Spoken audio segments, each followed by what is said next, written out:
hindi naman to question ng credibility. Alam natin na palpak tong si Madriaga, ngunit hindi nila papansinin yan. Ang gusto lamang nila, magkaroon ng basihan para i-transmit na at sirain si VP Inday Sara.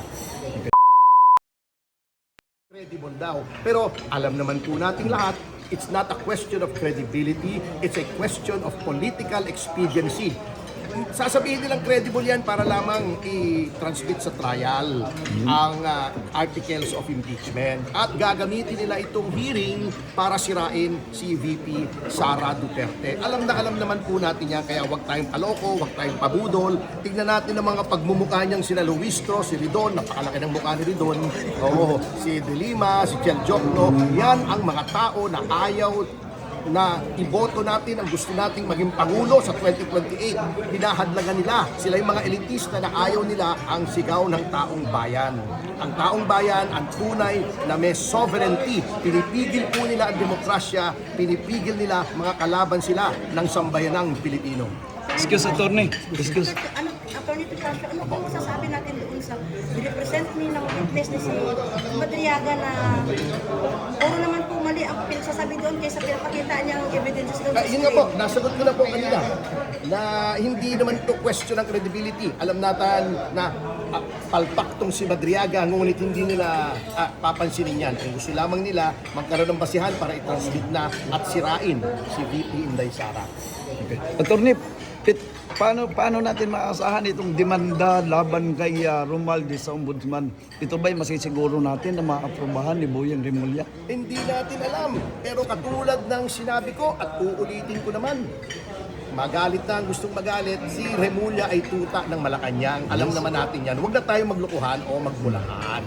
Kaya nga pinilit ang appointment niyan, bagamat katakot-takot na kaso. Binaliwala yung kaso, minaniobra, binraso, kasi gusto nila ang ombudsman ay si Boyeng Remulla. Because Boyeng Remulla will do whatever Malacanang says. So ano yun bang ang ano yan. So That's the long and short of it.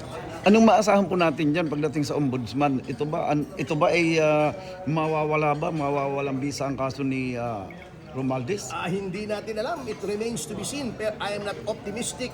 But sana, ma-realize naman ni Ginoong Remulla na ngayong nasa ombudsman na siya, mag-iwan naman siya ng magandang legacy, di ba? Oo. It's all about legacy, yung pangalan. Kasi sabi sa Biblia, a good name is better than money. Ang magandang pangalan ay higit pa sa lahat ng kayamanan sa mundo. Sana tunimo naman yun sa isip nila.